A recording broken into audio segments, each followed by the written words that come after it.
Las 6 reglas del sendero. Reglas del camino. 1. El camino se recorre a la plena luz del día, la cual es proyectada sobre el sendero por aquellos que saben y guían. Nada puede ocultarse, y en cada vuelta de ese camino el hombre debe enfrentarse a sí mismo. 2. En el camino lo oculto es revelado. Cada uno ve y conoce la villanía del otro. No encuentro otra palabra para traducir la antigua palabra que designa la estupidez y la vileza no reveladas, la burda ignorancia y el propio interés, características sobresalientes del aspirante común. Sin embargo, a pesar de esa gran revelación, no es posible volver atrás, despreciar a los demás ni vacilar en el camino. El camino va hacia el día. 3. Ese camino no se recorre solo. No hay prisa ni apremio. No hay tiempo que perder. Cada peregrino, sabiéndolo, apresure sus pasos y se encuentra rodeado por sus semejantes. Algunos logran pasar adelante, él los sigue. Otros caminan detrás, él marca el paso. No camina solo. 4. 3 cosas debe evitar el peregrino. Llevar un capuchón o velo, que oculte su rostro a los demás. Un cántaro que solo contenga suficiente agua para sus propias necesidades y un báculo sin horqueta. 5. Cada peregrino en el camino, debe llevar consigo lo necesario, un brasero para dar calor a sus semejantes, una lámpara para iluminar su corazón y mostrar a sus semejantes la sodioturaleza de su vida oculta, una talega con oro que no ha de esparcir por el camino sino compartirlo con los demás. Una vasija cerrada donde guarda todas sus aspiraciones para arrojarlas a los pies de aquel que espera en el portal para darle la bienvenida.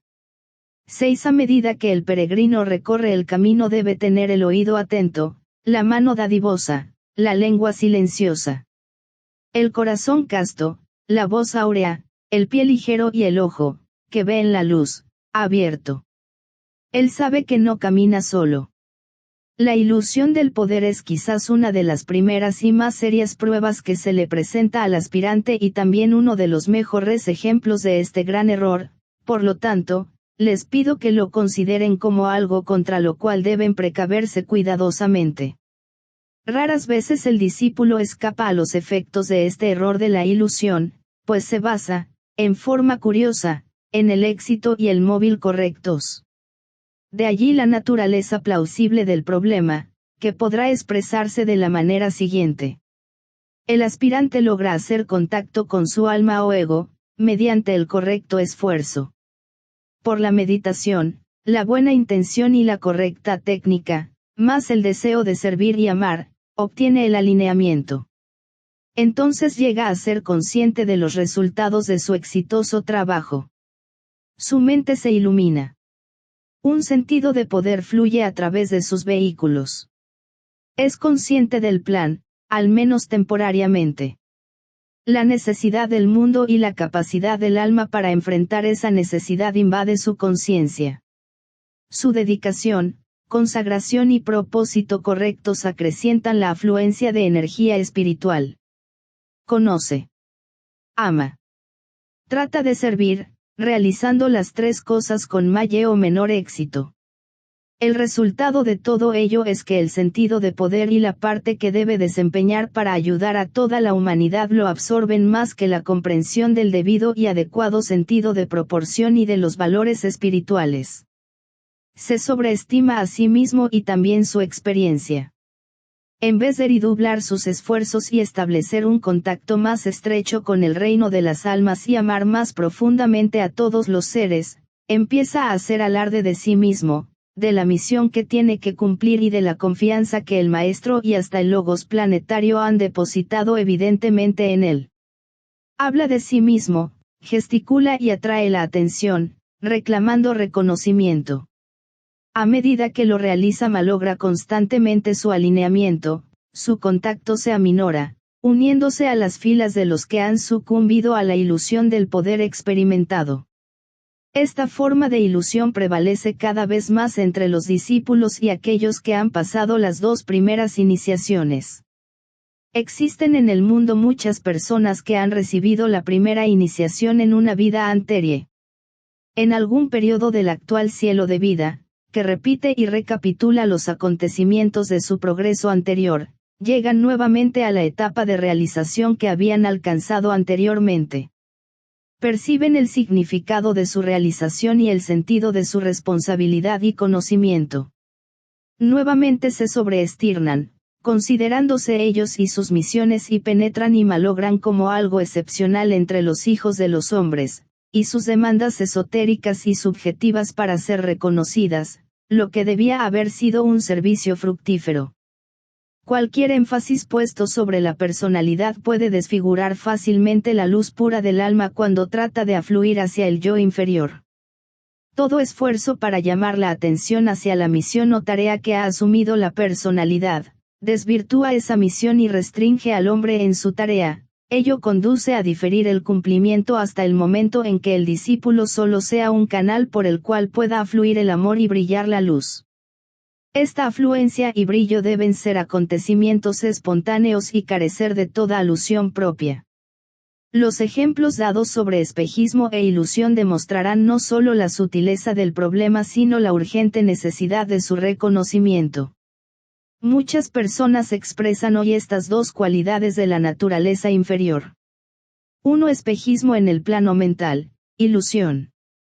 En esta parte del estudio no dedicaremos tanto tiempo a considerar la ilusión como lo haremos con el espejismo y con Maya. La ilusión no se enfrenta ni se supera hasta que el hombre no haya trasladado al plano mental el foco de su conciencia. B. Trabajado definidamente para prestar un servicio inteligente.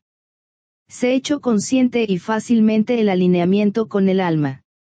D. Recitado la primera iniciación. La palabra ilusión es utilizada frecuentemente con ligereza para significar falta de conocimiento, opiniones variables, espejismos, incomprensión, confusión psíquica, predominio de los poderes psíquicos inferiores y muchas otras formas de ilusión mundana. Pero ha llegado el momento en que debe ser empleada con un desarrollado sentido de discriminación por el discípulo. Él debe conocer y comprender con claridad la naturaleza de ese miasma fenoménico en el cual actúa la humanidad.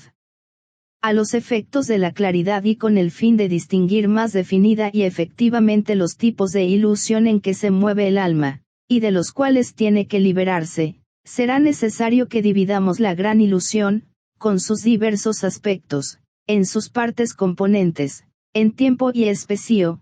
Esto intenté hacerlo parcialmente cuando definí las palabras maya, espejismo, ilusión y el morador en el umbral. Les pido que mantengan con claridad en sus mentes estas diferencias, y que estudien con cuidado la clasificación dada con anterioridad. Para nuestro propósito, la ilusión puede entenderse como la reacción de la mente indisciplinada al mundo de las ideas con el cual ha hecho recientemente contacto, que se efectúa desde el momento en que el hombre ha logrado el alineamiento y ha puesto en contacto la naturaleza inferior con la superior. Las ideas nos llegan del plano de la intuición. El alma ilumina los planos de la mente y de la intuición para que se revelen uno al otro y se evidencie su mutua relación. La mente del hombre, que está lentamente llegando a ser el centro de su conciencia y la mayor realidad de su existencia, se hace consciente de este nuevo e inexplorado mundo de ideas, se apodera de alguna idea o conjunto de ideas y trata de apropiarse de ellas. Al principio, en la mayoría de las personas y especialmente en el tipo místico común, la comprensión de las ideas es vaga y nebulosa y, frecuentemente, llega a ellas mediante la comprensión de otro. La iluminación, producida por el débil contacto con el alma, es considerada por el inexperto neófito como una maravilla suprema y de vital importancia. Las ideas con que ha hecho contacto le parecen portentosas, excepcionalmente insólitas y vitalmente necesarias para la humanidad. Pero la mente está todavía autocentrada, el contacto es débil y el alineamiento inseguro. Por lo tanto, las ideas son captadas solo tenuemente. Lo excepcional de la experiencia, en el contenido realizado en la mente del discípulo, lo hace introducir profundamente en el reino de la ilusión. La idea o las ideas con las cuales ha hecho contacto son, si pudiera comprenderlo, solo un fragmento de un todo mucho mayor. Lo que aporta para su interpretación es inadecuado. La idea que ha surgido en su conciencia, por el parcial despertar de su intuición, será distorsionada de distintas maneras al descender a la conciencia cerebral. Su contribución, para materializar la idea y transformarla en un programa práctico y activo, es todavía completamente inadecuada. El equipo aún es deficiente e inexacto. La manera en que se produce esta distorsión y el descenso de la idea puede describirse como el paso de una idea del plano de la intuición al cerebro. Y la idea es vista por la mente mantenida firme en la luz del alma. 2. Desciende a los niveles superiores del plano mental y allí se reviste con sustancia de esos niveles. Todavía permanece como una abstracción, desde el ángulo de la mente inferior. Esto debe ser observado cuidadosamente por el pseudo-intuitivo. 3. El alma lanza su luz hacia arriba y hacia afuera, y la idea, nebulosa y tenue, emerge en la conciencia del hombre. Es revelada igual que un objeto cuando es iluminado por el brillante haz de un poderoso reflector. La mente se esfuerza por establecer constante y firme contacto consciente con el alma, al ver el mundo superior por medio del ojo del alma ampliamente abierto, registra la idea cada vez con más claridad. 4. La idea revelada se convierte entonces en un ideal para la mente atenta, y oportunamente será algo deseable y materializado. Luego entra en actividad la facultad que posee la mente de crear formas mentales. La sustancia mental es activada por la energía de la idea y vitalizada por el reconocimiento del alma, entonces la idea da su primer paso hacia la verdadera corporificación. Un ideal es solo una idea corporificada. Esto constituye el primer paso para la materialización. La corporificación se hace posible. Así se produce la ilusión. Después se produce la distorsión y ello, por varias causas, que pueden ser enumeradas de la manera siguiente. 1. El tipo de rayo del ego colora la interpretación que el hombre da a la idea, matizando también la emergente forma mental. Simbólicamente hablando, la luz pura se transforma en luz matizada. La idea entonces es revestida de color, y debido a esto es cubierta por el primer velo. 2. El punto de evolución que ha alcanzado el hombre tiene también su efecto, más la cualidad de la integración existente entre los tres aspectos de la personalidad y el alineamiento establecido entre alma-mente-cerebro.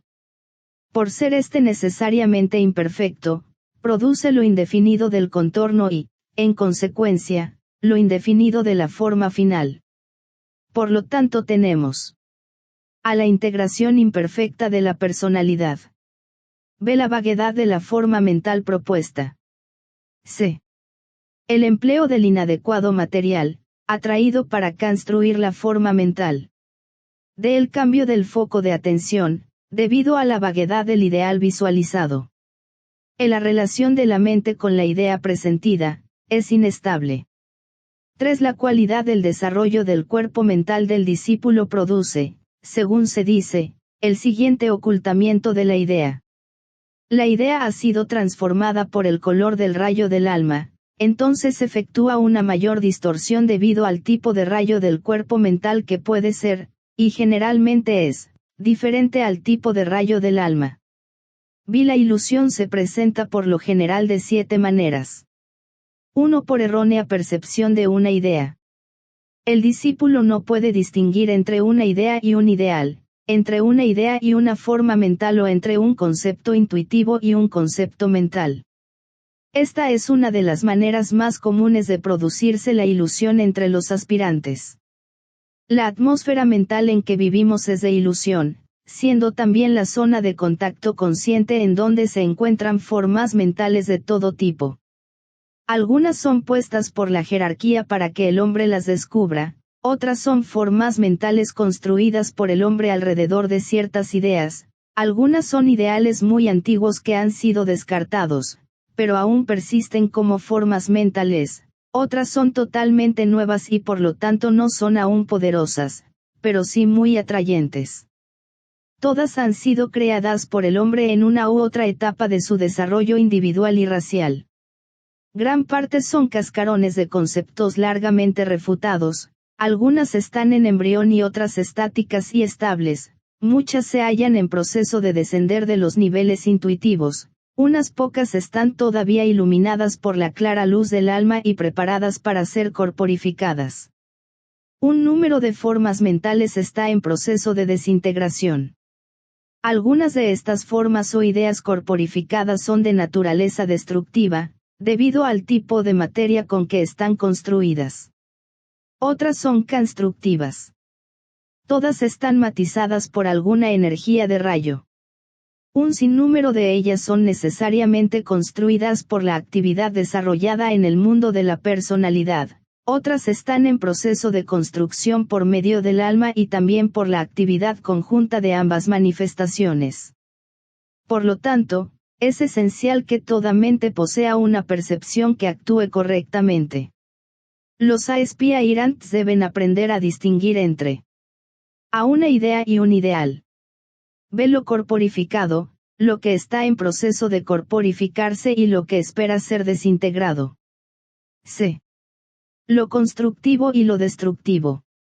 De las formas e ideas viejas y nuevas. E. Las ideas y formas de rayo a medida que coloran las presentaciones superiores. F. Las ideas y formas mentales que han sido creadas a propósito por la jerarquía y las creadas por la humanidad.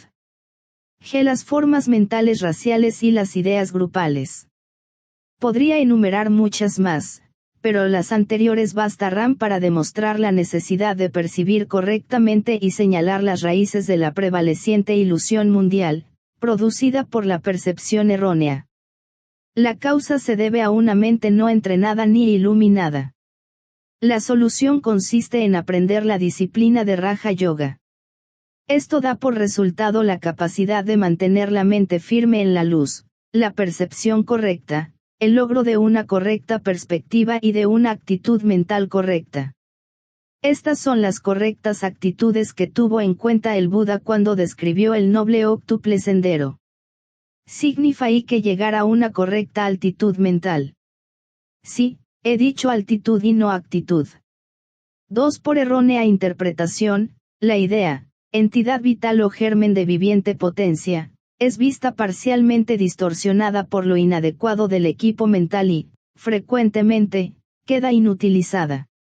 Carece del mecanismo para la correcta comprensión y, aunque el hombre se esfuerce al máximo y en cierta medida sea capaz de mantener su mente firme en la luz, lo que puede ofrecer a la idea es a lo sumo algo muy pobre. Esto conduce a la ilusión por mala interpretación. La causa se debe a la sobreestimación de los propios poderes mentales. El pecado por excelencia de los individuos de tipo mental es el orgullo, y colora todas las actividades en las primeras etapas. La solución consiste en el desarrollo de un espíritu cauteloso. 3. Por incorrecta apropiación de las ideas. La falsa apropiación de una idea está basada en la facultad de dramatizar y en la tendencia de la personalidad hacia la autoafirmación del pequeño yo. Esto hace que el hombre se apropie de una idea, la formule y, por lo tanto, le dé indebida importancia porque la considera suya. Comienza a construir su vida alrededor de su idea y considera sus metas y objetivos como muy importantes, esperando que otros la reconozcan como de su propiedad. Olvida que las ideas no pertenecen a nadie, sino que viniendo del plano de la intuición son dádiva y posesión universales y no propiedad de una sola mente.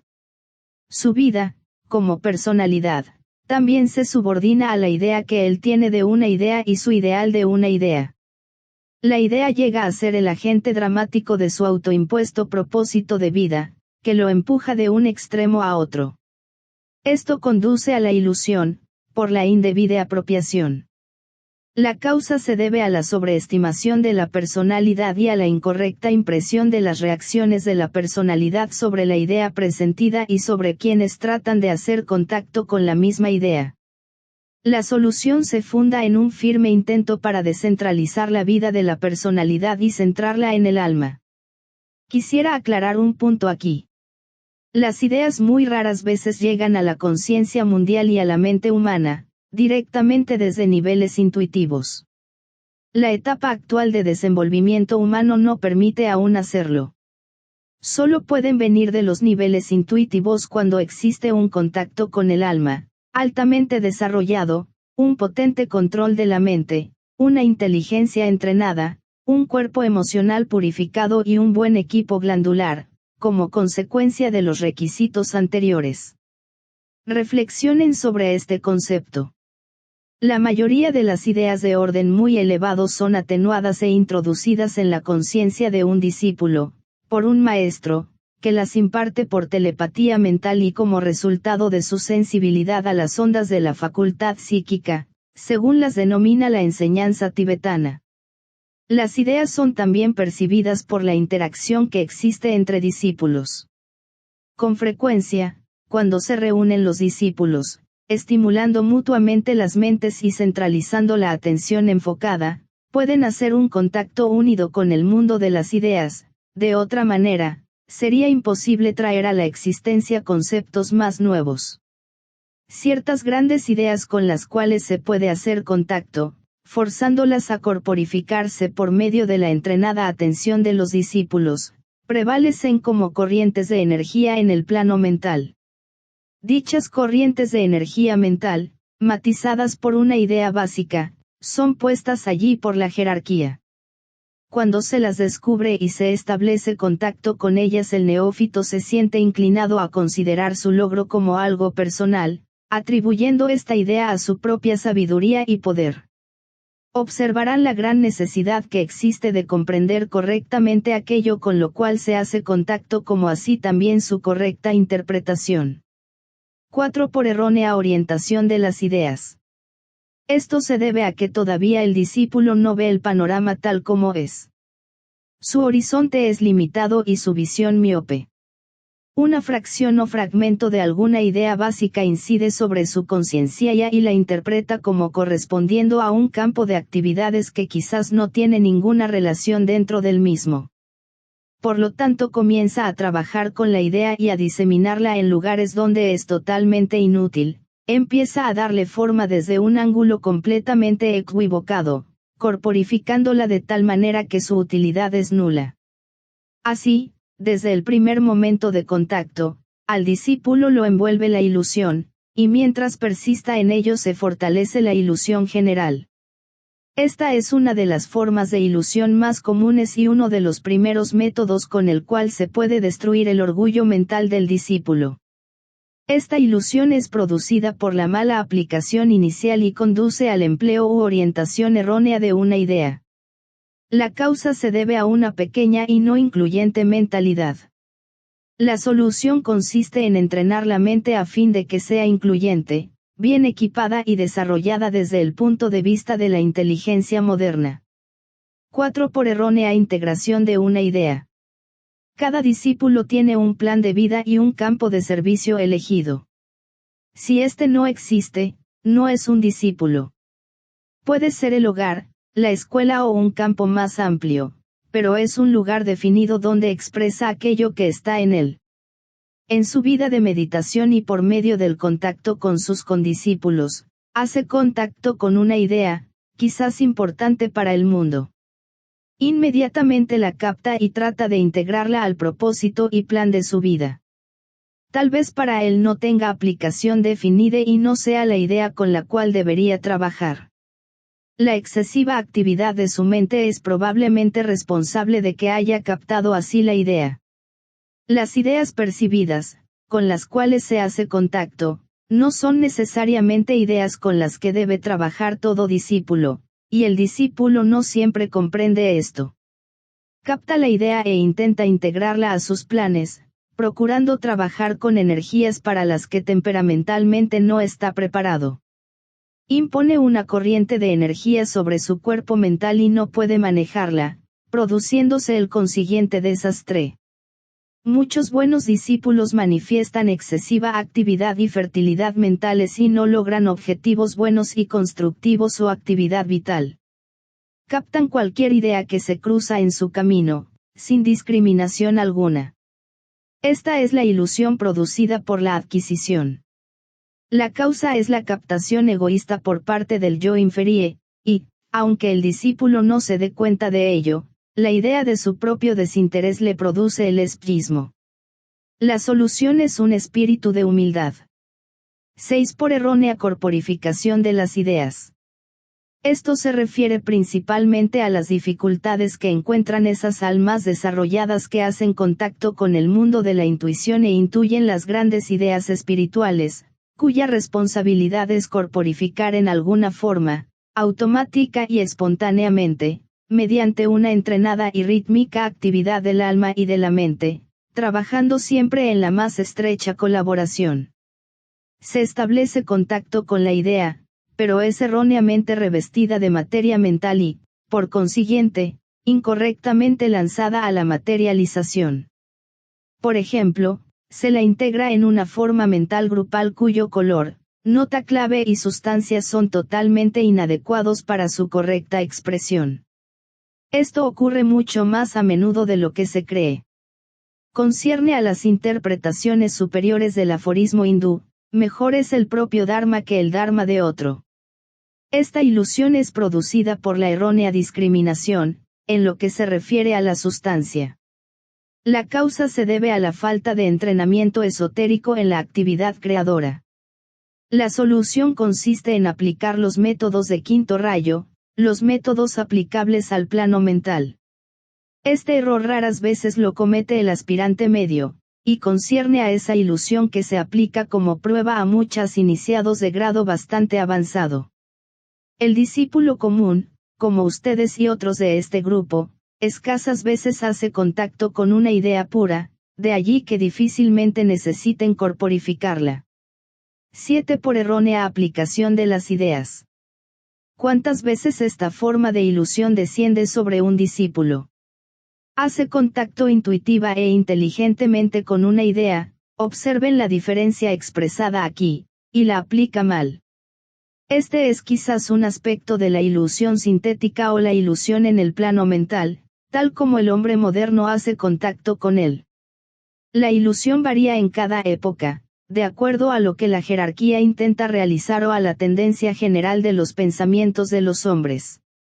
El discípulo puede, en consecuencia, ser arrastrado a una actividad y aplicación incorrectas de las ideas, debido a que la ilusión general, que surge de los 6 tipos de ilusión a que me he referido anteriormente, predomina en su mente.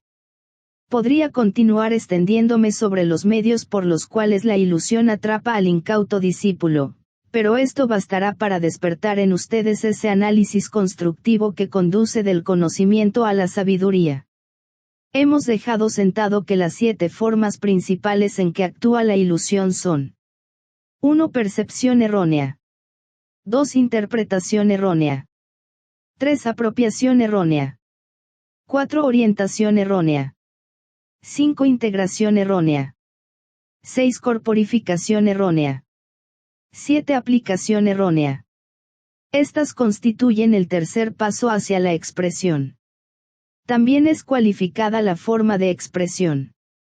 Así se producen las 7 formas de ilusión. He descrito aquí las causas y los diversos tipos de ilusión a que está propenso el discípulo. La ilusión debe ser enfrentada en su forma pura, y algún día ha de ser superada, teniendo que ser aislada y disipada por el mismo iniciado. El último esfuerzo exitoso para esto, condujo a Jesús, en la cruz, a pronunciar palabras de aparente angustia. Disipó así la ilusión de la deidad personal y objetiva. En ese momento tuvo plena conciencia de que era Dios mismo y no otra cosa, que la teoría de la unidad descrita por él en el Evangelio de San Juan, capítulo 17, era en realidad un hecho establecido inalterablemente en su propia conciencia. No obstante, en esta infinita y suprema comprensión, tuvo por un momento un sentido de pérdida y de rechazo, obligando a su agonizante personalidad a pronunciar esa terrible exclamación que ha dejado perplejos y al mismo tiempo reconfortado a tantos. Significó la superación de la ilusión sintética final. Cuando ella ha sido disipada, la ilusión, tal como la comprende la humanidad, desaparece. El hombre queda liberado, la ilusión del plano mental ya no lo engaña. Su mente es un instrumento puro para reflejar la luz y la verdad. Los espejismos del plano astral ya no lo dominan, y su cuerpo astral se desvanece. Recordarán que en Tratados sobre Magia Blanca indiqué que el cuerpo astral era una ilusión, definición de la mente ilusoria en el plano mental, de aquello que llamamos la suma total de los deseos del hombre en encarnación. Cuando han sido superados la ilusión y el espejismo, el cuerpo astral se desvanece de la conciencia humana. No queda ya ningún deseo para el yo separado. Kamamanas, deseo-mente, desaparece y se considera entonces que el hombre está constituido esencialmente de alma-mente-cerebro, dentro de la naturaleza del cuerpo. Este es un gran misterio y su significado solo puede ser comprendido cuando el hombre ha controlado su personalidad y eliminado todos los aspectos del espejismo y la ilusión. Esto lo realiza por la realización. Este dominio se logra dominando. La eliminación del deseo se alcanza eliminándolo conscientemente. Dedíquense por lo tanto al trabajo, y el problema se esclarecerá inevitablemente. El polo opuesto de la ilusión, como ya saben, es la intuición. La intuición es el reconocimiento de la realidad, que se hace posible cuando desaparecen el espejismo y la ilusión. Una reacción intuitiva a la verdad tendrá lugar cuando en determinada línea de acercamiento a la verdad el discípulo haya logrado aquietar las tendencias de la mente a crear formas mentales, para que la luz pueda fluir, directamente y sin desviarse, desde los mundos espirituales superiores. La intuición puede comenzar a hacer sentir su presencia cuando el espejismo no domina al hombre inferior, y los bajos o elevados deseos del hombre, interpretados emocional o autocentradamente, no se interponen ya entre su conciencia cerebral y el alma.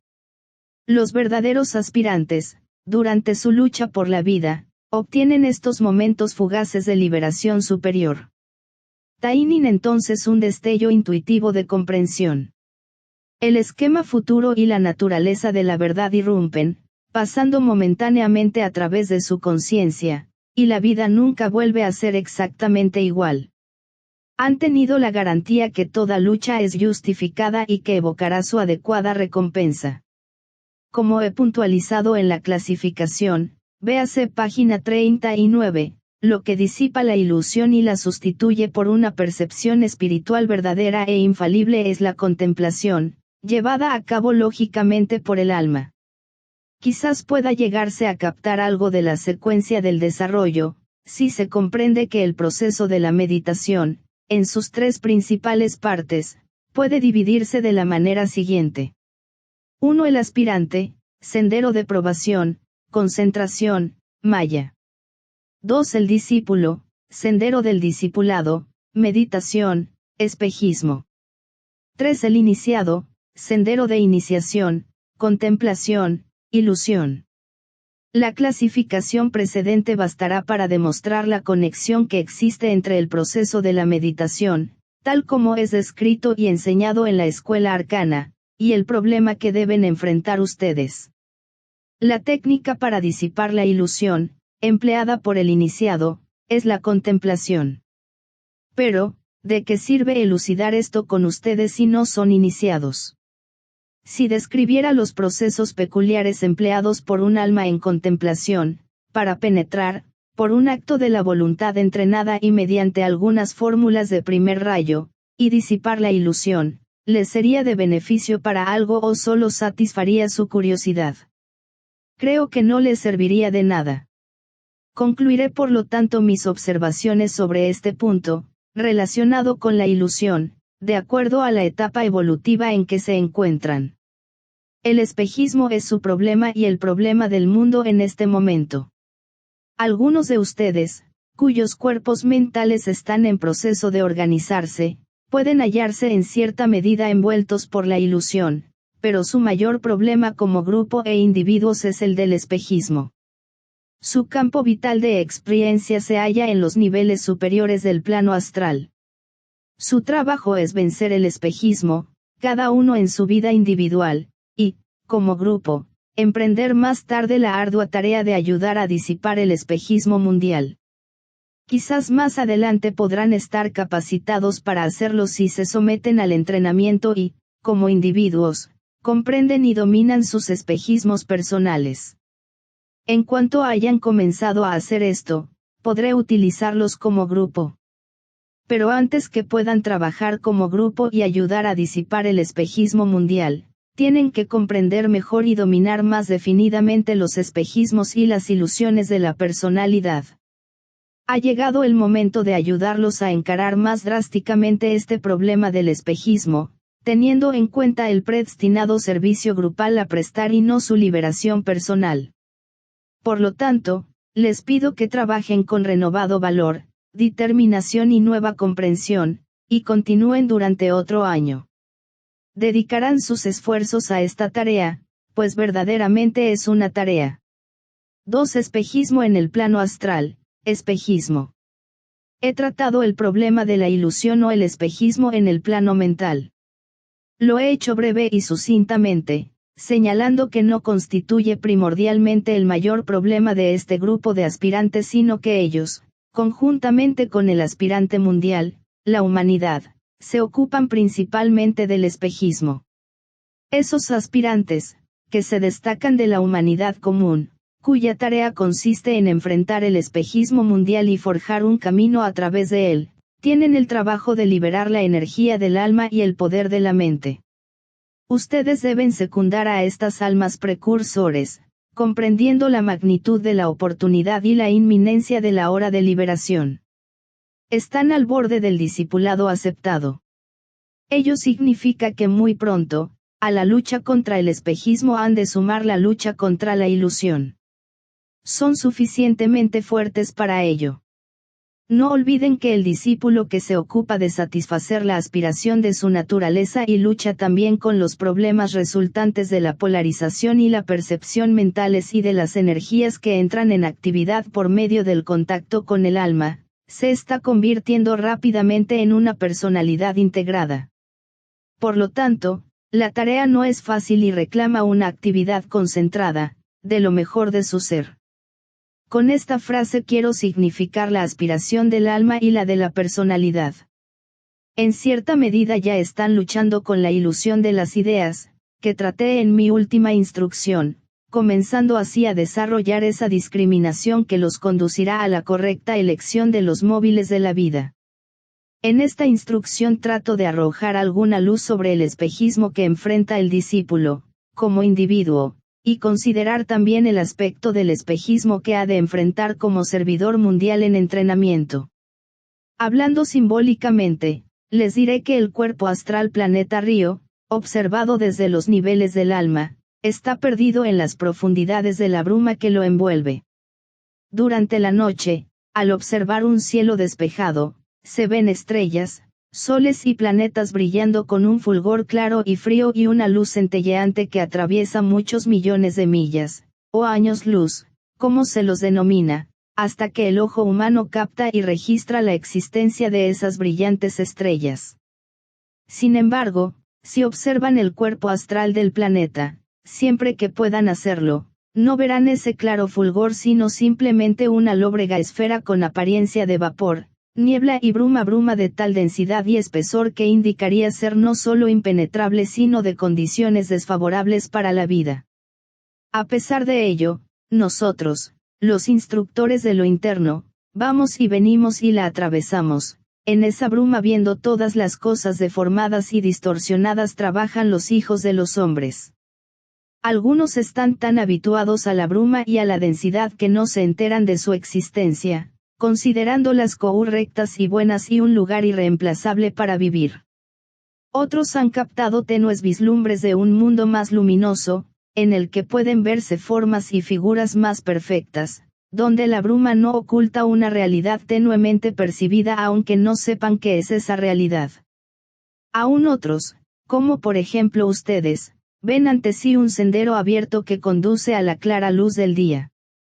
Sin embargo ignoran todavía que a medida que recorren el sendero, y en el sendero mismo, deben trabajar activa e inteligentemente con el circundante espejismo, siguiendo la huella marcada por aquellos que se han liberado de las nieblas circundantes y han pasado a un mundo de horizontes más claros.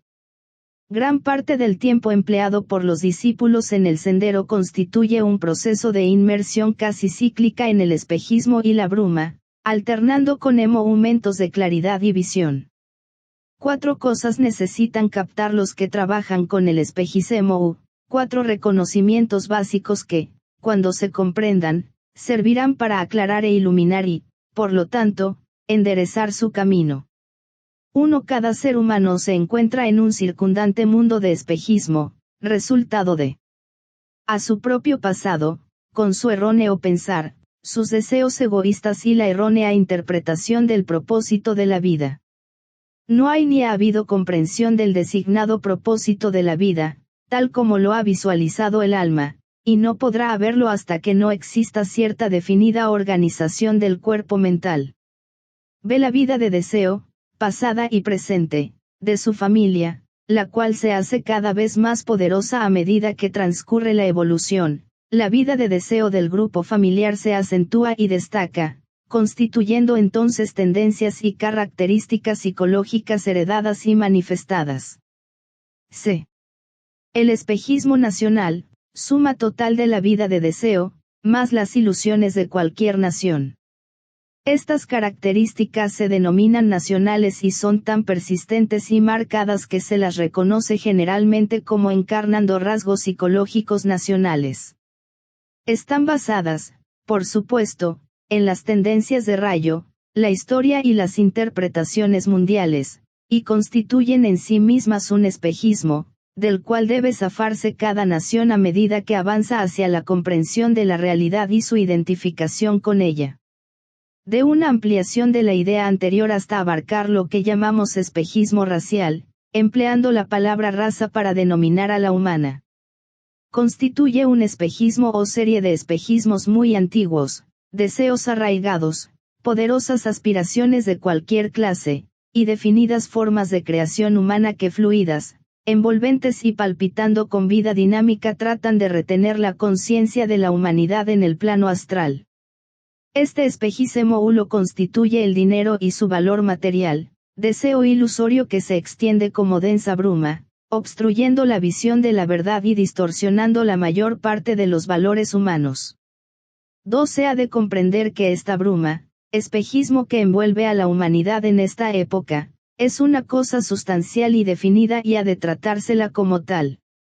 El discípulo o aspirante que intente disipar el espejismo, ya sea en su propia vida o como servicio prestado al mundo, debe reconocer que está trabajando con sustancia, destruyendo las formas que ha asumido y desintegrando la sustancia ya material omniabarcante, que es materia en el mismo sentido en que las formas mentales son cosas sustanciales pero, y he aquí un punto muy importante, de naturaleza menos sustancial que las formas adoptadas por el espejismo en el plano astral.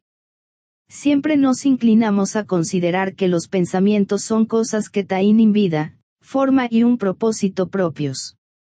Sin embargo, poseen una existencia más singular y separada, con contornos claramente definidos y delineados. Las formas que adopta el espejismo en el plano astral son más sustanciales, pero menos definidas. Las formas mentales son dinámicas, penetrantes, bien definidas y delineadas. Los espejismos son sofocantes, difusos y envolventes. El individuo se sumerge en ellos como en un océano o mar de niebla. Las formas mentales lo enfrentan, pero no lo sumergen. Podría decirse que el cuerpo astral de una persona viene a la existencia como parte del espejismo mundial general. Le resulta difícil diferenciar entre su propio cuerpo astral y los espejismos que lo afectan, lo impelen y lo sumergen.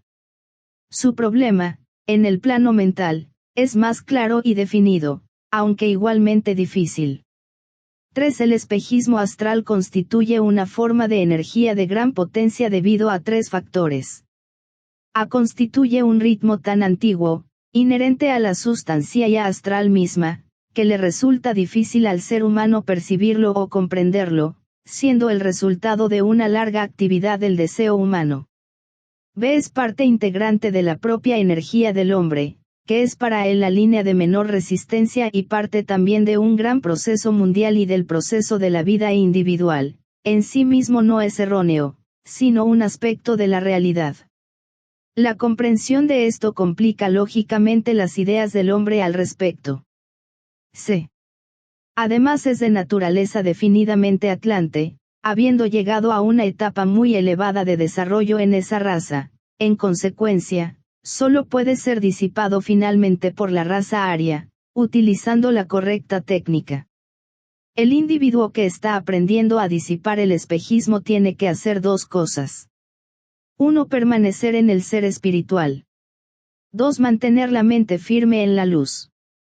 Por lo antedicho puede deducirse que la energía del plano astral, a medida que se expresa en la sensual vida de deseo de la raza, produce los principales espejismos de la humanidad, que solo pueden ser disipados, dispersados y disgregados mediante la introducción de la energía superior de la mente, impulsada por el alma. 4. Los espejismos que esclavizan a la humanidad son: A. El espejismo del materialismo. B. El espejismo del sentimiento. C. El espejismo de la devoción. D. El espejismo de los pares de opuestos. El espejismo del sendero. Permítanme ahora elucidar más detalladamente estos espejismos. El espejismo del materialismo es la causa de la presente angustia mundial, pues lo que llamamos problema económico no es más que el resultado de este espejismo particular. En el transcurso de las épocas este espejismo ha despertado cada vez más el iráis de la raza, hasta que hoy todo el mundo ha sido arrastrado al ritmo de los intereses monetarios. Siempre ha existido un ritmo que emana de los niveles del alma, establecido por aquellos que se han liberado del control de las necesidades materiales, de la esclavitud del dinero y del amor a las posesiones. Actualmente ese ritmo superior es proporcional al espejismo de ritmo inferior, y de allí que todo el mundo piensa cómo salir de la actual encrucijada materialista. Esas almas que permanecen en la luz, y se hallan en la cumbre de la montaña de la liberación, y las que están saliendo de las brumas del materialismo, son bastante como para realizar un trabajo definido en conexión con la disipación de este tipo de espejismo. La influencia de sus pensamientos, palabras y vidas puede efectuar, y efectuará, un reajuste de valores y logrará establecer un nuevo nivel de vida para la raza, basados en una clara visión, un correcto sentido de proporción y en la comprensión de la verdadera naturaleza de la relación que existe entre el alma y la forma, el espíritu y la materia. Aquello que llenará una necesidad vital y real, siempre existe dentro del plan divino.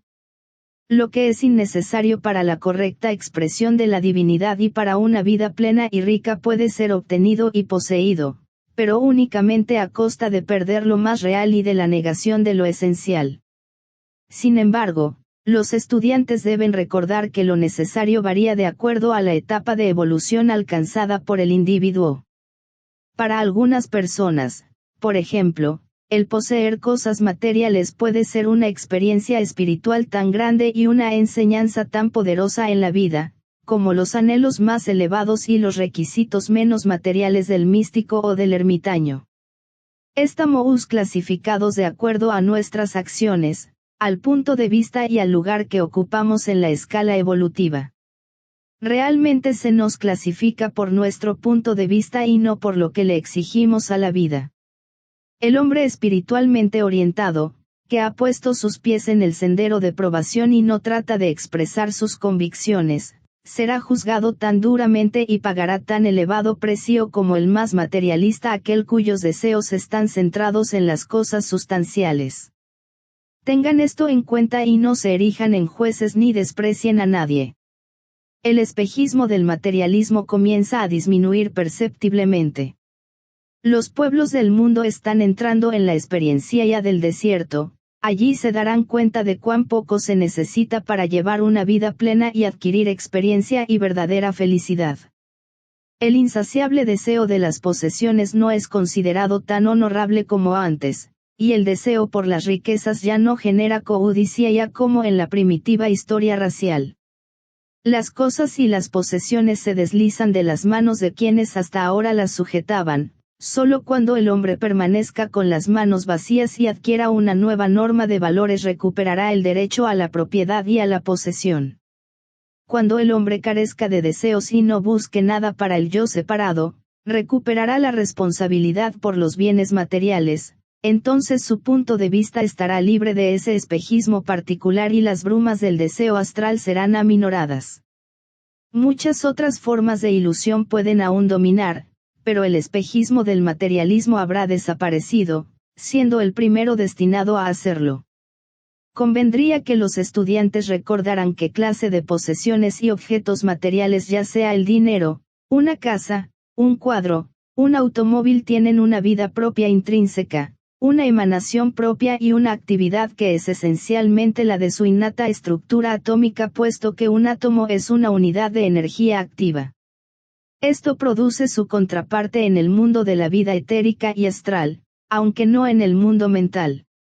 Estas formas sutiles y emanaciones características aumentan la potencia del mundo de deseo, contribuyen al espejismo mundial y forman parte de ese grande y poderoso mundo brumoso que se halla en el arco involutivo, en el cual están sumergidos quienes se hallan en el arco ascendente. Los guías de la raza sienten la necesidad de estar alerta, mientras las fuerzas iniciadas por el hombre mismo proceden a despojarlo y liberarlo para que pueda caminar en el desierto.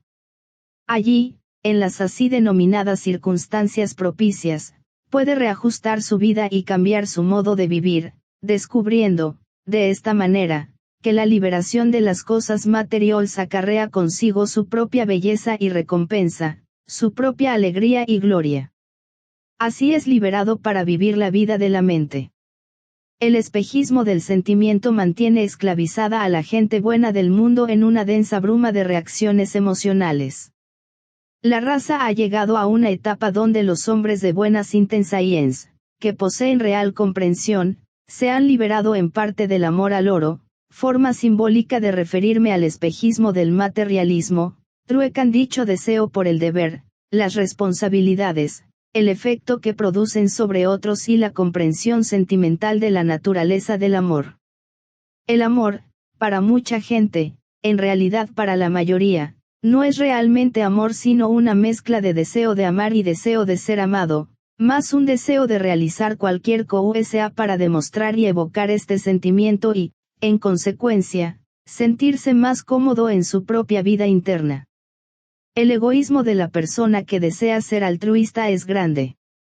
Hay algunos sentimientos tributarios que convergen alrededor del sentimiento o deseo de demostrar esas características amables y agradables, evocando la correspondiente reciprocidad hacia el pseudo amante o servidor, que aún está rodeado completamente por el espejismo del sentimiento.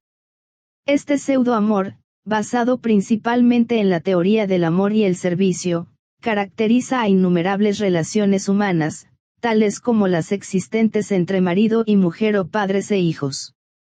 Ilusionados por un sentimiento hacia ellos y conociendo muy poco el amor del alma, que es libre en sí mismo y deja libres también a otros, deambulan en una densa bruma, hundiendo a menudo con ellos a quienes desean servir, esperando recibir afecto recíproco. Reflexionen sobre la palabra afecto y obtendrán su verdadero significado. Afecto no es amor, sino ese deseo que expresamos mediante un esfuerzo del cuerpo astral, afectando esa actividad nuestros contactos. Tampoco es el espontáneo altruismo del alma que no pide nada para el yo separado. Este espejismo del sentimiento aprisiona y confunde a toda la gente buena del mundo, imponiéndole obligaciones que no existen y produciendo un espejismo que debe ser disipado oportunamente mediante la difusión del amor verdadero y desinteresado. Solo trato brevemente de estos espejismos, pues cada uno de ustedes puede elaborarlo por sí mismo y descubrir cuál es el lugar que ocupan en el mundo de la bruma y del espejismo. De esta manera, con conocimiento, pueden empezar a liberarse del espejismo del mundo. El espejismo de la devoción hace que muchos discípulos probacionistas vaguen en círculos alrededor del mundo de deseos, Afecta primordialmente a las personas de sexto rayo, y es particularmente potente en esta época debido a la larga actuación del sexto rayo de devoción, durante la era de Piscis, que está rápidamente pasando. Constituye hoy uno de los espejismos más potentes para el aspirante verdaderamente dedicado a una causa, a un instructor, a un credo, a una persona, a un deber o a una responsabilidad. Mediten sobre ello. Este inofensivo deseo, que los enfrenta en determinada línea de idealismo, se hace marcadamente ofensivo tanto para ellos como para otros, porque debido a este espejismo devocional son arrastrados al ritmo del espejismo mundial, que constituye esencialmente la bruma del deseo. El deseo poderoso, sobre determinada línea, cuando ofusca la visión amplia y encierra al hombre dentro del pequeño círculo de su propio deseo, para satisfacer su sentimiento de devoción, es tan obstaculizador como cualquier otro espejismo, y muy peligroso debido al hermoso colorido que toma la bruma resultante.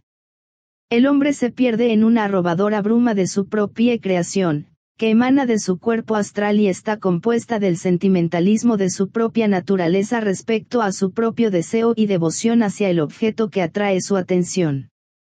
Para todos los verdaderos aspirantes, debido a la acrecentada potencia de sus vibraciones, este sentimiento devocional puede ser particularmente dificultoso y provocar un prolongado aprisionamiento. Un ejemplo de ello es el sentimiento devocional que los discípulos probacionistas expresan hacia los maestros de la sabiduría bajo el espejismo del éxtasis. Alrededor de los nombres de los miembros de la jerarquía y de su trabajo, del trabajo de los iniciados y discípulos disciplinados, observen esta frase, se ha creado un poderoso espejismo que les impide siempre llegar al discípulo, o que el discípulo llegue a ellos.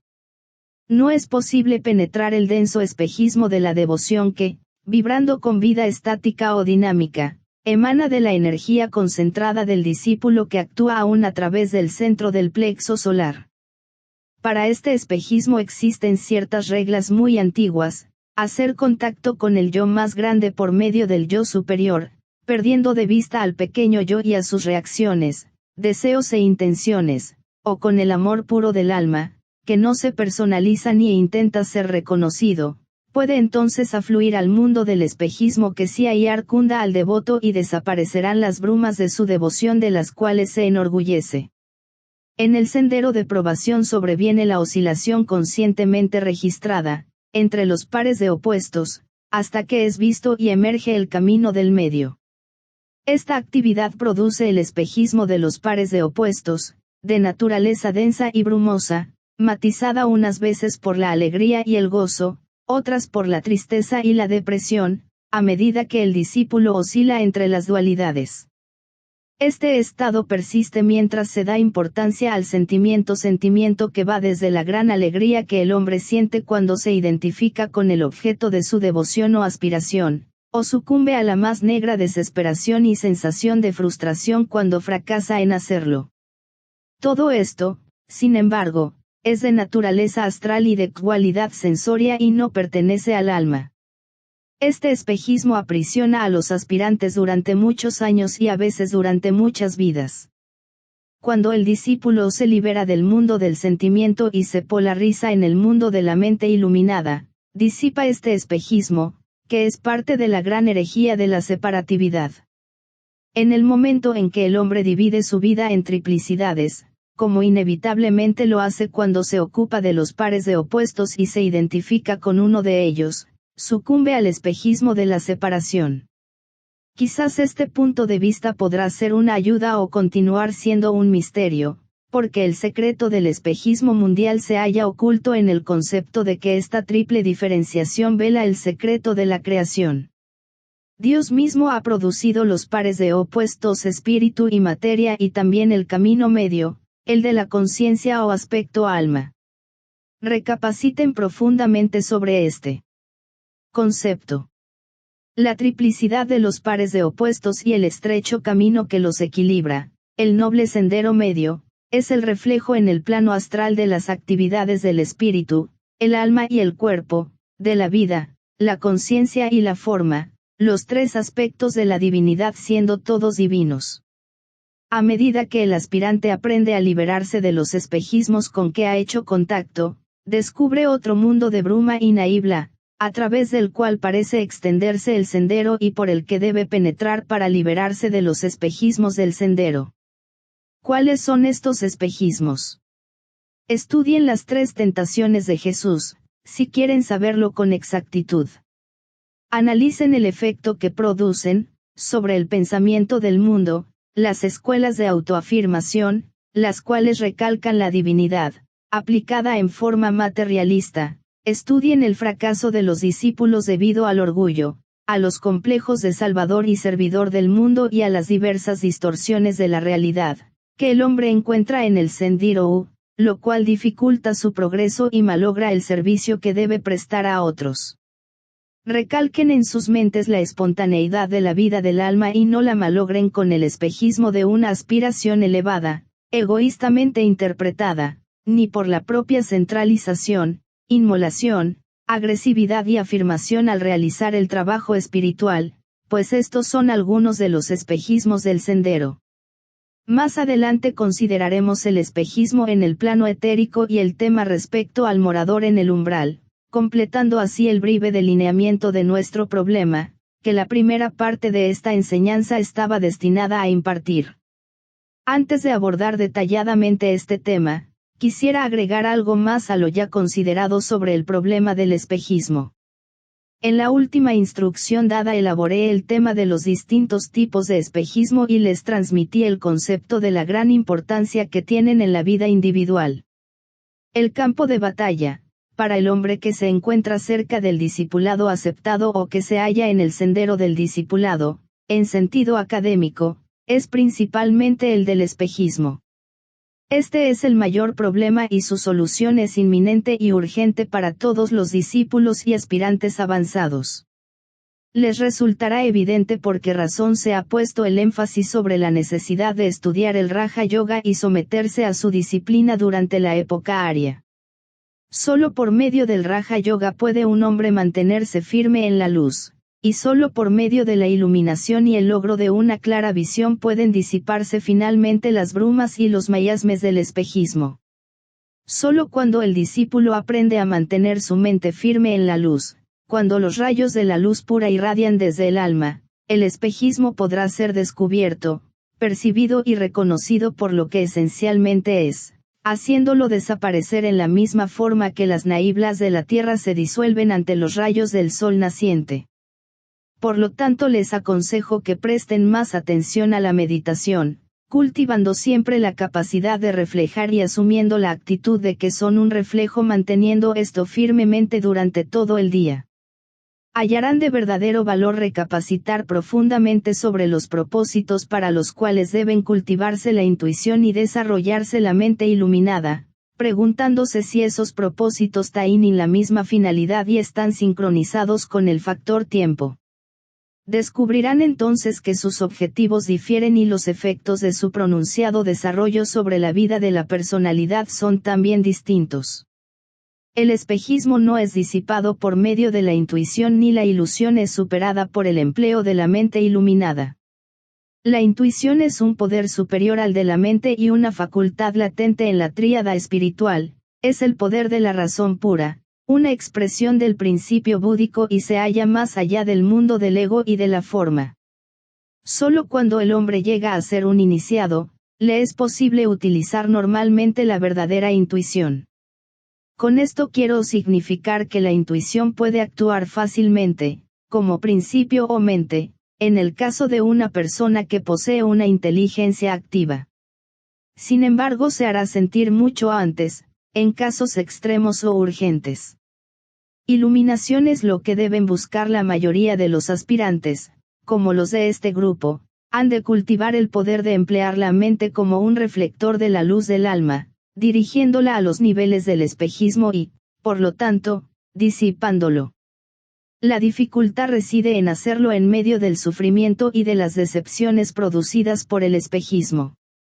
Requiere apartarse mentalmente, en pensamiento y deseo, del mundo en el cual la personalidad actúa habitualmente, centrando la conciencia en el mundo del alma, para aguardar allí silenciosa y pacientemente los acontecimientos, sabiendo que la luz brillará y la iluminación vendrá oportunamente.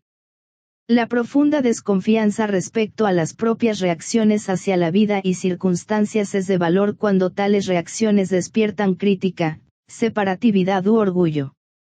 Las cualidades mencionadas, frecuentemente engendran el espejismo. Son esotéricamente las características del espejismo. Mediten sobre esto. Si un hombre puede liberarse de estas tres características, está bien encaminado para abandonar y disipar todo espejismo. Elijo mis palabras cuidadosamente a fin de llamarles la atención. La ilusión es disipada, rechazada y eliminada mediante el uso consciente de la intuición. El iniciado se protege del mundo de la ilusión, de las formas y de los atractivos impulsos de la naturaleza de la personalidad, y con ello por medio del aislamiento hace contacto con la realidad, existente en todas las formas, oculta hasta ahora por el velo de la ilusión. Esta es una de las paradojas del sendero. El aislamiento y la protección correctas conducen a las correctas relaciones y a los correctos contactos con lo real, producen una oportuna identificación con la realidad, mediante la propia protección contra lo irreal. Esta es la idea que se halla oculta en las enseñanzas contenidas en el libro último de los aforismos de Patanjali, siendo a menudo mal interpretadas y su significado tergiversado y convertido en un argumento a favor de un tipo erróneo de aislamiento, por aquellos que tienen tendencia separatista y fines egoístas. El alma disipa la ilusión, empleando la facultad de la intuición. La mente iluminada disipa el espejismo. Quiero señalar aquí que muchos aspirantes bien intencionados fracasan en este punto, debido a que cometen dos errores. 1. No discriminan entre ilusión y espejismo. 2. Se esfuerzan en disipar el espejismo empleando un método que consideran correcto invocando al alma, cuando en realidad necesitan emplear la mente en forma correcta. Sin embargo, cuando se está en medio de las brumas y espejismos, resulta mucho más fácil autosugestionarse creyendo que se está invocando al alma, en vez de someter la naturaleza astral y emocional a los efectos que produce el pensamiento intenso y severo, usando la mente como el instrumento por el cual puede ser disipado el espejismo. Aunque parezca extraño, invocar al alma, con el fin de disipar el espejismo, puede conducir, y frecuentemente conduce, a intensificar la dificultad. La mente es el medio por el cual puede llegar la luz a todos los problemas del espejismo, y los estudiantes deberán tener siempre presente este concepto en la conciencia. El proceso consiste en vincular la mente con el alma y luego enfocarse conscientemente y con precisión en la naturaleza mental o cuerpo mental, y no en el alma o la forma egoica. Luego, mediante el análisis, la discriminación y el correcto pensar, se comienza a encarar el problema del espejismo. La dificultad reside frecuentemente en que los discípulos no reconocen el espejismo, resultando difícil dar una regla concisa e infalible por la cual pueda lograrse ese reconocimiento. Sin embargo, puede afirmarse que el espejismo siempre se halla donde existe. 1. Crítica, cuando con un cuidadoso análisis se demuestra que es injustificada. 2. Crítica, donde no hay responsabilidad personal. Con esto quiero decir donde no es el lugar ni el deber del hombre criticar. 3. Orgullo, por lo realizado o por la satisfacción de ser un discípulo. 4. Cualquier sentido de superioridad o tendencia separatista. Podrían darse muchas otras claves para reconocer correctamente el espejismo, pero si prestaran mucha atención a las 4 sugerencias dadas, liberarían perceptiblemente sus vidas de la influencia del espejismo y, en consecuencia, serían de más utilidad a sus semejantes. Me he esforzado en darles una ayuda práctica en la enconada lucha entre los pares de opuestos, causa principal del espejismo. 3 espejismos en los niveles etéricos maya. Vamos a entrar a considerar los modos y medios por los cuales el maya puede ser eliminado y el discípulo liberarse de la fuerza del plano físico. Esta afirmación encierra toda la historia del Maya. También puede agregarse, quizás no sea totalmente correcto, pero sí suficientemente verídico, para justificar la afirmación, que, como efecto reconocido, Maya solo es experimentado cuando uno se encuentra en el sendero, comenzando por el sendero de probación o purificación. Siempre nos hallamos en medio de fuerzas. Pero Maya solo llega a ser un problema cuando se lo reconoce como tal, siendo imposible este reconocimiento en las primeras etapas de la evolución. En el sendero, se empiezan a observar y a descubrir los efectos de las fuerzas, uno llega a ser conscientemente víctima de las corrientes de fuerzas, impulsado a determinada actividad por fuerzas incontroladas. El mundo de la fuerza llega entonces a ser una realidad conscientemente percibida por el esforzado aspirante. Por esta razón he afirmado que Maya es predominantemente una dificultad del cuerpo etérico, porque, en lo que respecta a Maya, tratamos con las fuerzas que afluyen a través de los 7 centros del cuerpo, por todos o algunos, produciendo reacciones y efectos deseables o desastrosos. Lógicamente es necesario comprender que toda manifestación, en cualquier nivel, es una expresión de fuerza, pero las fuerzas a las que me refiero con el término Renaya, son esas energías incontroladas y esos impulsos no dirigidos que emanan del mundo de prane y de la fuerza latente en la materia misma, arrastrando al hombre a una actividad incorrecta, rodeándolo de un torbellino de efectos y condiciones en las cuales se encuentra totalmente indefenso. Es víctima de la fuerza masiva, contenida en la naturaleza animal o en el mundo, y de las circunstancias ambientales en que se encuentra. Cuando el poder de Maya se suma al espejismo y a las ilusiones del discípulo avanzado, se verá cuán necesario es establecer una diferenciación definida entre los 3 tipos de decepción. Hay que recordar que al emplear el término decepción, lo hacemos desde el ángulo del alma. El aspirante debe aprender a mantenerse libre de ilusión, espejismo y Maya, y para lograrlo debe comprender que los medios de liberación son, intuición, iluminación e inspiración. El problema de Maya se complica debido a que en el plano físico, como también en el plano astral, tenemos la batalla de uno de los pares de opuestos, siendo, en ciertos aspectos, de naturaleza distinta a los del plano astral. En el plano físico, y con esto quiero significar los niveles etéricos del plano físico, donde se experimenta el poder engañoso de Maya, se produce el encuentro de las fuerzas del mundo subjetivo de la personalidad con las antiguas energías de la materia misma, traídas de un sistema anterior, como semillas latentes. Quizás resultaría más claro si explicara la verdad acerca de Maya, de la manera siguiente. Los impulsos latentes en la vida de la personalidad, cuando están divorciados del alma y fuera de su control, se fusionan con los fluidos pránicos existentes en la periferia de la esfera de influencia IA de la personalidad. Entonces se convierten en potentes corrientes dirigidas de fuerzas que tratan de emerger a la manifestación física por medio de los 7 centros del cuerpo físico. Estas fuerzas o impulsos, más el prane disponible, constituyen el cuerpo etérico de los no evolucionados y, frecuentemente del hombre medio. Se evidenciará, por lo tanto, en qué medida el hombre no evolucionado es víctima de la energía masiva de tipo inferior, pues su cuerpo etérico responde y extrae su energía de un tipo de prane general y circundante, hasta que llega el momento en que tiene una definida dirección y un control superior, ya sea mediante la aspiración orientada y la disciplina mental o, más adelante, empleando una frase psicológica, como resultado del acondicionamiento del alma. Esta energía etérica, enfocada en un cuerpo etérico individual, pasa por 2 etapas previas al periodo del discipulado. 1. Cuando asimila la segunda fuerza a que me he referido, la fuerza latente en la forma física densa, la energía de la sustancia atómica, lo cual produce una definida fusión y mesiela. Esto hace que la naturaleza animal se adapte totalmente a los impulsos internos que emanan del mundo de prane en lo que concierne integralmente al hombre no evolucionado, o del astral inferior en lo que concierne al hombre medio o más evolucionado.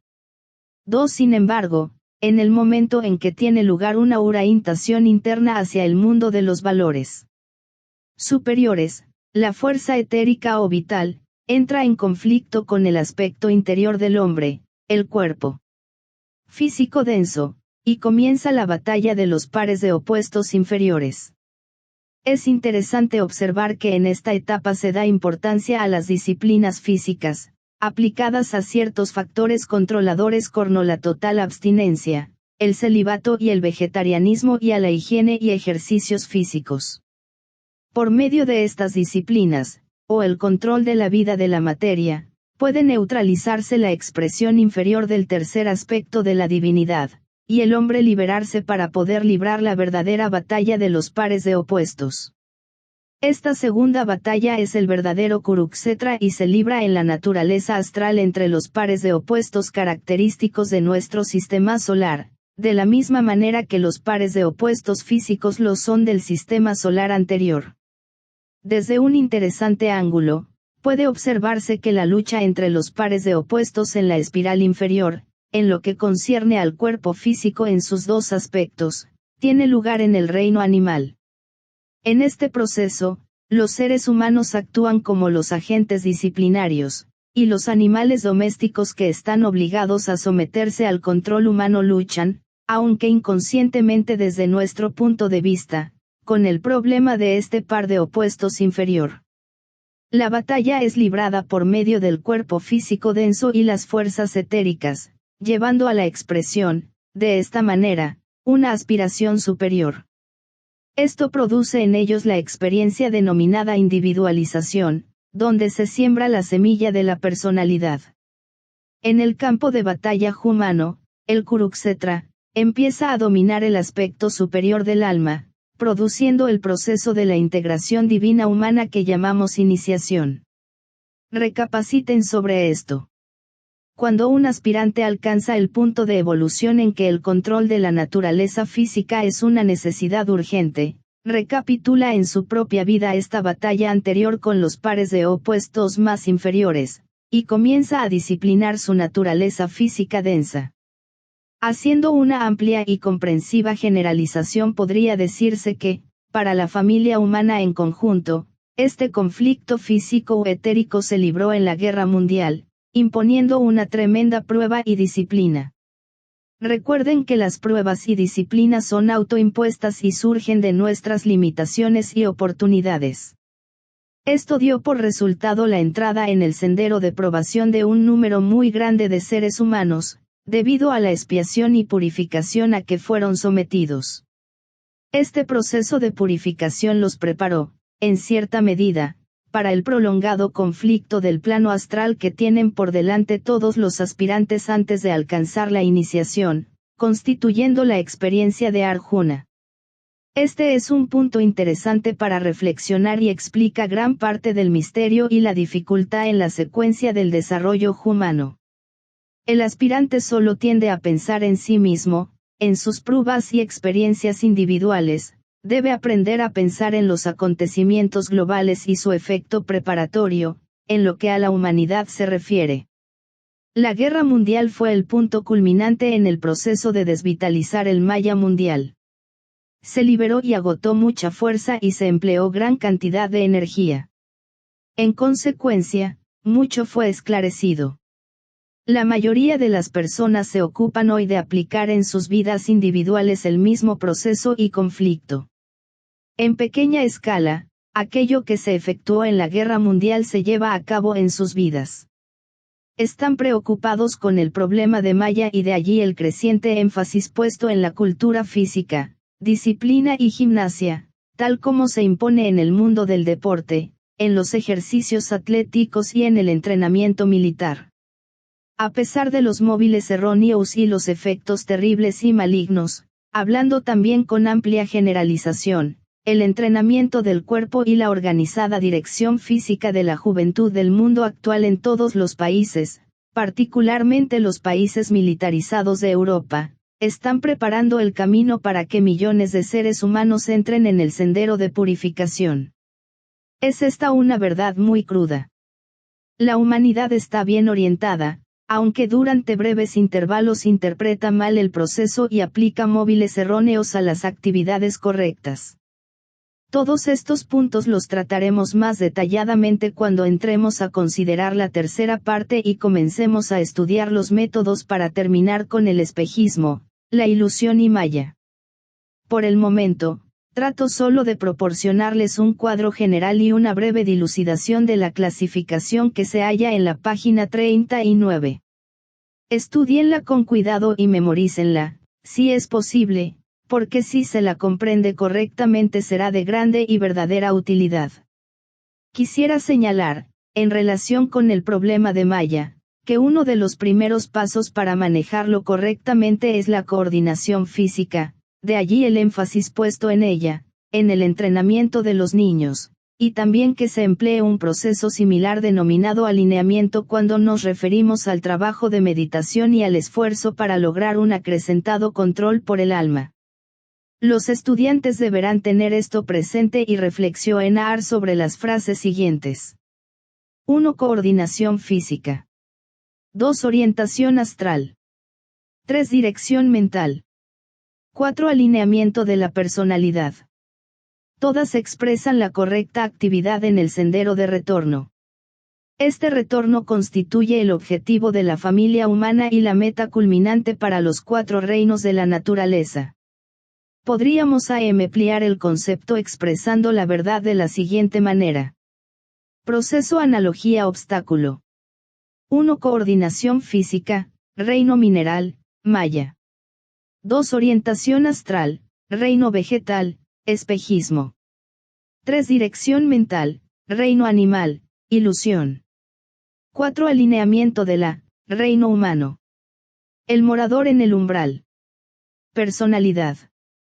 Dichos procesos tienen, por lo tanto, su equivalencia en todos los reinos y conducen a 1. Desarrollar la conciencia divina. Esto comienza en el reino mineral. 2. Expresar el alma. Esto se observa en la belleza del reino vegetal y su empleo. 3. Manifestar al Cristo. Esta es la meta que el reino animal reconoce, el cual trabaja para alcanzar la individualización. 4. Revelar la gloria de Dios. Este es el objetivo que tiene ante sí la humanidad. 4. Espejismo en los planos mentales superiores. El morador en el umbral. Trataremos ahora brevemente el problema del morador en el umbral. Frecuentemente se lo considera como algo desastroso, un horror que debe ser evitado y el último y culminante mal. Les recuerdo sin embargo que el morador es aquel que está ante el portal de Dios, que mora en la sombra del portal de la iniciación y enfrenta con los ojos abiertos al ángel de la presencia, como lo denomina la antigua escritura. El morador puede ser definido como la suma total de las fuerzas de la naturaleza inferior que se expresan en la personalidad antes de la iluminación, inspiración e iniciación. La personalidad, en esta etapa, es excesivamente poderosa y el morador personifica todas las fuerzas físicas y mentales que en el transcurso de las épocas han sido desarrolladas y nutridas cuidadosamente por el hombre. También puede ser considerado como el poder que posee la triple forma material, antes de su consagración y dedicación a la vida del alma y al servicio de la jerarquía, de Dios y de la humanidad. El morador en el umbral, constituye todo lo que el hombre es fuera de su ser espiritual superior, es el tercer aspecto de la divinidad, tal como se expresa en el mecanismo humano, y este tercer aspecto debe oportunamente quedar subordinado al segundo aspecto, el alma. Las dos grandes fuerzas contrarias, el ángel y el morador, se enfrentan, cara a cara, y tiene lugar el conflicto final. Nuevamente observarán que es el encuentro y la lucha entre otro par de opuestos superiores. El aspirante, por lo tanto, tiene que enfrentar 3 pares de opuestos a medida que avanza hacia la luz y la liberación. Los pares de opuestos. 1 en el plano físico. El denso y el etérico. Los enfrenta en el sendero de purificación. 2 en el plano astral. Las ya conocidas dualidades. Las enfrenta en el sendero del discipulado. 3 en el plano mental. El ángel y el morador. Los enfrenta en el sendero de iniciación. Creo que les he dado bastante para reflexionar, sin embargo, quisiera terminar señalándoles la naturaleza empírica de lo que he comunicado, e instarlos a descubrir, en la experiencia práctica, la naturaleza de la batalla que cada uno tiene que librar. Para poder ayudarlos en esto lo haré en una forma muy definida. Les será útil si indico a cada uno de ustedes los rayos que hará en su triple personalidad. Entonces podrán manejarse con mayor sabiduría, hallar más fácilmente la causa de la dificultad y estudiar más inteligentemente el efecto que pueden producir mutuamente y con quienes entran en contacto en la vida diaria. Elaboraré detalladamente el entrenamiento a que deben someter a cada uno de los tres cuerpos, tomando un vehículo por vez y explicando el problema que enfrenta cada uno de ustedes en relación con ese vehículo particular, asignándoles además una meditación que los capacitará, con mayor facilidad, para manejar la personalidad desde ese ángulo específico. Verán por lo antedicho que mi intención es darles un entrenamiento mucho más cuidadoso e intensivo. Obtendrán algún provecho de ello. Mientras tanto, y a fin de que puedan captar la verdad de lo que expondré luego, quisieran estudiarse a sí mismos cuidadosamente durante los próximos 6 meses y comprobar si lo que diré más adelante es verdad. Utilicen la información dada en tratados sobre los 7 rayos como guía para este autoanálisis. Les recordaré que los rayos rigen los 3 cuerpos en el siguiente orden. 1 rayos que rigen el cuerpo mental. 1 4. 5. 2 rayos que rigen el cuerpo astral. 2 6. 3 rayos que rigen el cuerpo físico. 3 7. De esta manera verán que todos los rayos desempeñan su parte en el mecanismo del hombre, y hacen que todas las circunstancias proporcionen la oportunidad, las condiciones y el medio para el desarrollo. Esta afirmación, respecto a los rayos regentes, es una regla infalible, excepto en el caso de los discípulos aceptados. A medida que lean y estudien, hallarán de valor reflexionar sobre las siguientes preguntas y luego responderlas. 1. ¿Qué relación tiene la intuición con el problema de la ilusión? 2. ¿Cómo puede la iluminación dispersar el espejismo, y cómo puede llevarse a cabo esto? 3. Definan a Maya y describan lo que comprenden por inspiración como un factor para disiparla. No he dilucidado premeditadamente esta técnica porque trataba de sondear sus propias ideas. Les pido que sigan la meditación grupal con cuidado. Es de profunda importancia para el grupo, en bien de su integración y de la verdadera colaboración espiritual. La tarea de la luna llena acrecentará así su importancia. En adelante resultará más fácil reconocer y registrar la naturaleza del espejismo que ha de ser disipado y la actitud a seguir para ver el proceso de distribución de la luz.